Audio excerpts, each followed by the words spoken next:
Hari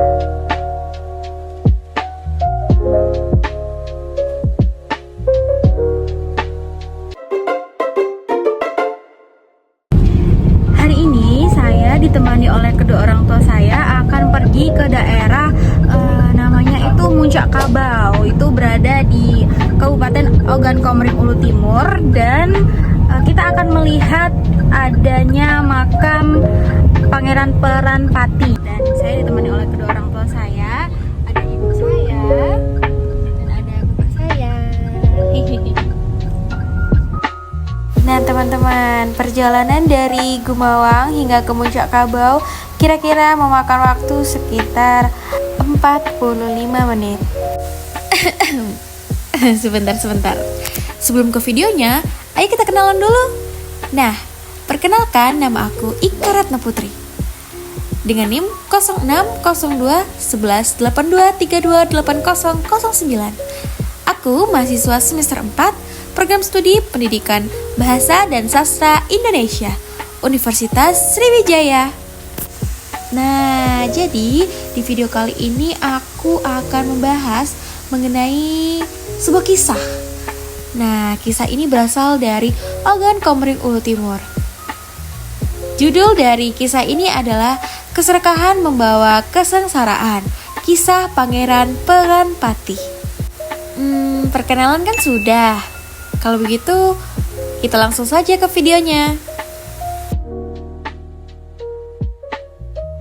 Saya menemukan satu informasi penting. Jadi, informasi yang saya temukan adalah saya sempat membaca hikayat Raja-Raja Pasai. Jadi, hikayat Raja-Raja Pasai ini kan menceritakan mengenai bagaimana Islam itu masuk gitu ke Pasai. Hingga akhirnya apa? Hingga akhirnya Kerajaan Pasai runtuh. Kerajaan Pasai runtuh dan diambil alih oleh Majapahit, begitu. Kalau di dalam hikayatnya ya.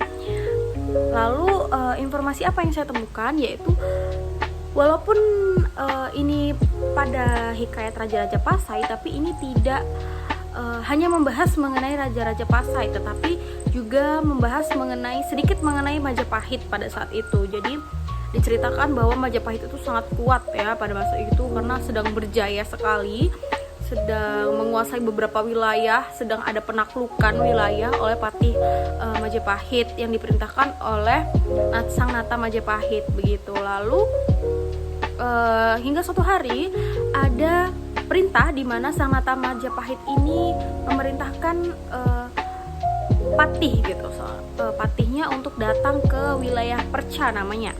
Jadi mereka berangkatlah, tapi sebelum itu Sang Nata Majapahit ini berpesan kepada patihnya. Dia bilang, jika kamu ingin atau kamu hendak menguasai wilayah itu, kamu hendak datang ke sana untuk menguasainya, bawalah kerbau betina yang gagah, badannya besar, tanduknya itu kalau kerbau itu kan kuat ya. Nah, di situ kerbau itu ibarat seperti banteng, karena memang pada saat itu kerbau itu sangat-sangat kuat, yang akan digunakan oleh Majapahit untuk mengadu kerbau itu. Jadi kerbau itu nanti akan diadu oleh kerbau punyanya kerajaan Perca ini tadi. Nah, datanglah Majapahit ini, tapi Sang Nata juga berpesan, kalau kalian kalah, langsung kalian harus cepat-cepat pergi gitu dari wilayah tersebut. Nah, ternyata pada saat di sana mereka disambut awalnya. Ada keperluan apa kalian kemari? Kan sebelumnya mereka melewati hingga sampai ke Jambi, hingga sampai kemana-mana, lalu sampai ke kerajaan tersebut kan. Nah, disambut dengan baik oleh mereka, diberikan maksudnya gitu kan. Ternyata mau mengadu kerbau untuk siapa yang menang, siapa yang kalah gitu. Nah, diberikanlah perjanjian. Jadi jika Majapahit menang, maka wilayah tersebut akan menjadi milik Majapahit. Tetapi jika kalah, maka seluruh tentara, pati, dan itu semua akan ikut perjamuan, tapi menggunakan pakaian wanita gitu.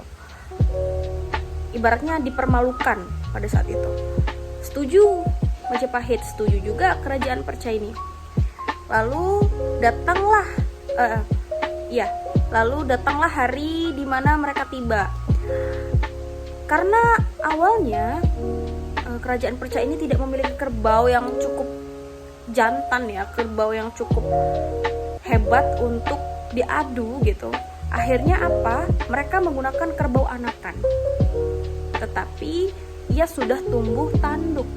Nah, ketika sudah tumbuh tanduk ini, tanduknya itu dilumuri oleh racun dan besi gitu kan. Jadi dipakaikan besi dan racun begitu. Lalu saat diadu, ketika anak kerbau ini melihat seorang indukan gitu kan, tadi kan punya Majapahit indukan, lalu punya yang kerajaan Perca ini anakan kan. Jadi si anak kerbau ini menyusu ke indukan ini. Apa yang terjadi? Tanduk dari anak kerbau ini mengenai perut sang indukan. Nah, disitulah indukan tersebut membabi buta, dia histeris karena apa? Terkena racun dan besi tadi. Karena tanduknya tajam kan dan mengandung racun. Jadi disitulah kerbau Majapahit kalah. Nah, setelah itu mulai warga setempat melihat bahwa Majapahit sepertinya mau pergi gitu kan. Ditahan, tahan dulu. Mari kita adakan perjamuan untuk merayakan kemenangan. Kalian juga ikutlah. Nah, pada masa itu mereka percaya saja. Karena ini perjanjian tadi, mari kita laksanakan gitu. Tapi sang Patih ini memikirkan pesan dari sang Nata Majapahit tadi ya. Memikirkan lalu berpikir, kenapa kok kami tiba-tiba diberi tugas gitu kan untuk mengikuti perjamuan ini. Nah, ternyata setelah setengah dari mereka makan makanan yang ada di jamuan itu, ternyata baru diketahui bahwa makanan tersebut mengandung racun. Jadi pesta tersebut bergelimpangan banyak sekali mayat-mayat dari prajurit Majapahit. Nah, sang Patih yang mengetahui ya, tentu saja langsung kabur mengetahui bahwa ada racun di situ. Lalu disampaikanlah oleh Patih ini pada saat sampai ke tanah Jawa ya, disampaikanlah bahwa mereka kalah. Tapi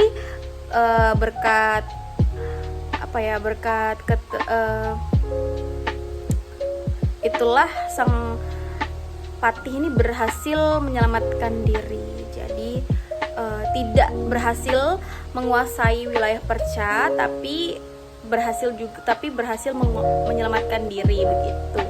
Nah, lalu apa hubungannya dengan cerita ini, cerita Pangeran Pranpati ini? Jadi sebenarnya cerita Pangeran Pranpati ini kan berada di sekitar wilayah Muncak Kabau namanya. Nah, di daerah Muncak Kabau ini juga asal usulnya adalah ada orang yang berada dari seberang sana tiba-tiba datang membawa kerbau mau mengadu, lalu yang menang akan menguasai wilayah tersebut. Nah, inilah yang menyebabkan saya ini sempat berpikir, apakah sebenarnya cerita ini berhubungan gitu, karena memang jika di dalam hikayat Raja-Raja Pasai ini terdapat kesamaan gitu. Ini benar-benar sama gitu. Mulai dari anak kerbau dan indukan kerbau yang dipakai, yaitu yang dilumuri racun tadi juga ada. Lalu juga ada istilah dari desa tersebut kan Muncak Kabau. Jadi peraduan dari kedua kerbau ini tuh berada di puncak. Jadi dulu daerahnya itu ada puncak seperti itu. Jadi mereka memanggilnya itu bukan puncak tapi muncak. Lalu kerbau ini mereka panggil kabau. Seperti itu. Kalau namanya cerita Muncak Kabau itu, ada seorang yang datang ke desa itu. Nah, dia itu mau mengambil desa tempat yang dia datangi dengan cara dia itu pengen mengelahikan, atau kalau zaman dulu ada jagun itu kan ayam. Kalau ini dia pengen berkelahi, maksudnya mengadu hewan, yaitu namanya kerbau. Oh ini. Kerbau kan. Tapi orang desa tuh bingung. Kita tuh nggak punya kerbau, gitu. Sehebat yang punya orang itu, pasti kita kalah. Nah, dengan konsekuensi kalau misalnya mereka itu kalah, maka mereka meninggalkan desa tersebut. Beberapa orang di sana intinya bercerita, nah adalah punya Bang Abu itu kerbau tapi masih kecil. Nah dengan seperti itu mereka akalilah kerbau kecil tersebut. Kan dia ada punya tanduk tuh, nah tapi dia belum punya tanduk karena masih kecil. Dikasihlah tanduknya itu dari besi dan diracunilah sama orang-orang tersebut.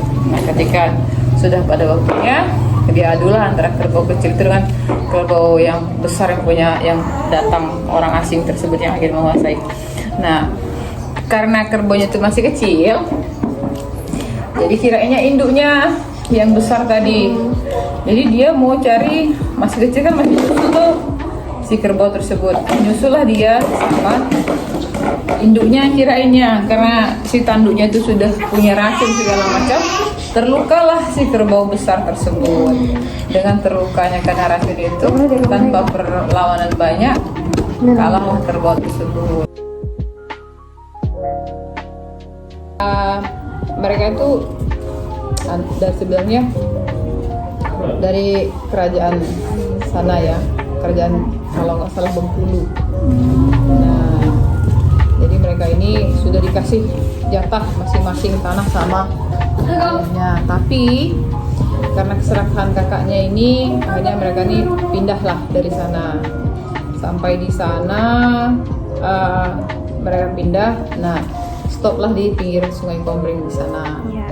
Nah di sana mereka tuh lumayan intinya makmur. Nah terdengarlah oleh kakaknya ini tadi bahwa adiknya tuh udah sukses di sini. Akhirnya karena keserakahan mereka pengen juga merebut desa yang sudah diduduki adiknya tadi. Kebenaran mereka ini yang di Tanah Peranpati tadi lagi buat dodol wali itu. Nah dodol itu, nah karena mereka tuh diserang, karena ada kelebihannya si Pangeran Peranpati itu. Dodol itu kan kalau bahasa Komering namanya juwadah kan.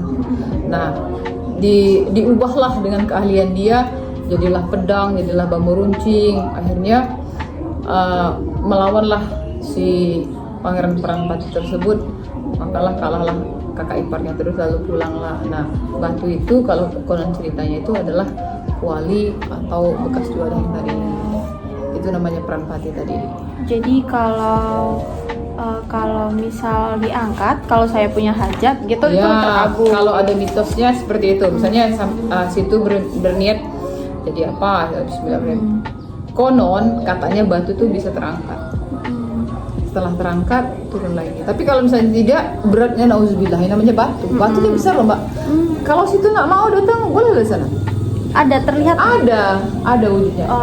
Nah itu sampai sekarang ada nggak kira-kira orang yang memang masih percaya itu dan melakukannya? Oh sering gitu? Banyak orang. Misalnya kayak meja, ya Allah ya Tuhan, misalnya aku punya nazar nih, misalnya anaknya jadi tentara, jadi polisi nih, kalau misalnya berhasil, banyak yang mereka tuh ngelepas, malah mbak, ngelepas hewan, ngelepas ayam, ngelepas kambing, itu banyak di situ yang masih punya kepercayaan seperti itu. Jadi burung itu dilepas, misalnya burung dara, ayam atau kambing itu dilepas, sudah dilepas, mau diambil sama orang terserah, mau dimakan terserah.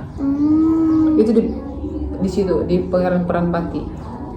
Jadi memang masih kental ya Bu sampai Masih sekarang. kental sampai sekarang itu namanya. Iya, pekan pati. Kalau orang Komering ngomongnya pekan pati. Pekan Pati. Nah, pada dasarnya karena ini adalah cerita, jangan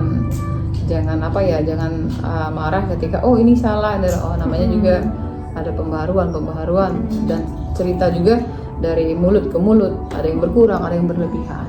Berarti cerita ini boleh ya Bu saya angkat ke ini YouTube terus atau juga kalau mungkin nantinya saya berkesempatan untuk membuat artikel juga Bu terkait cerita ini berarti bisa ya Bu ya. Oke. Saya mengizinkan biar maksudnya orang lain itu ingin tahu gitu, nah walaupun versinya tidak sama, nggak apa-apa, oke.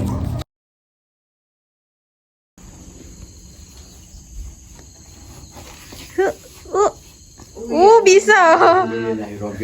Kabel nampaknya. Sip. Dulu konon perangnya itu di situ nah. Iya. Itu kan Sungai Komering. Oh, di seberang. Iya perangnya di sini. Perang. Oh, itu peniakan namanya. Iya. Ini Oh. medan perang. Iya. Dari sini. Iya, iya. Dulu Medan kan perang. mereka lintasnya kan lewat sungai. Iya, benar. Jadi bapak ini yang kuasa di anunya.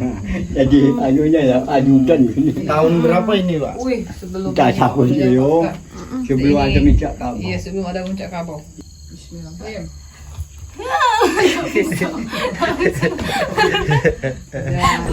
Sastra lisan turun-temurun hadir di lingkungan masyarakat daerah dan memiliki banyak sekali makna serta arti yang bisa dipelajari. Sebagai generasi muda, tentunya kita bisa ikut berpartisipasi dalam melestarikan sastra lisan yang ada di daerah sekitar kita.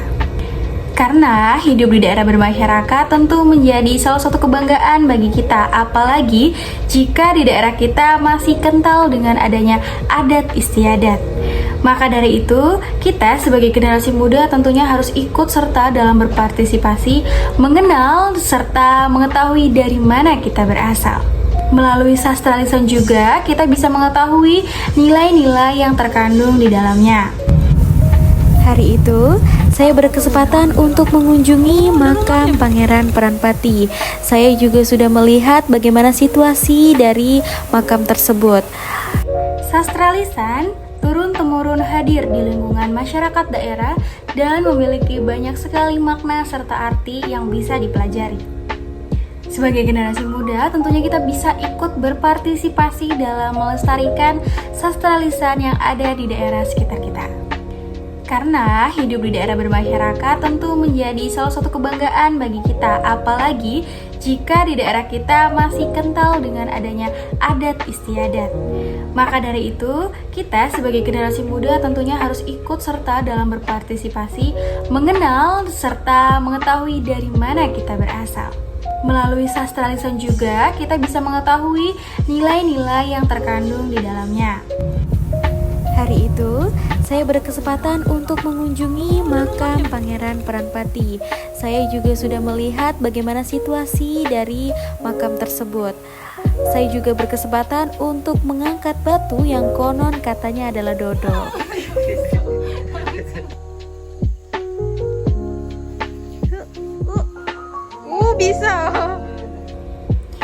Melalui cerita Pangeran Peranpati yang berasal dari Kabupaten Ogan Komering Ulu Timur, kita bisa melihat beberapa nilai-nilai yang terkandung di dalamnya. Yang pertama, kita bisa melihat adanya nilai moral.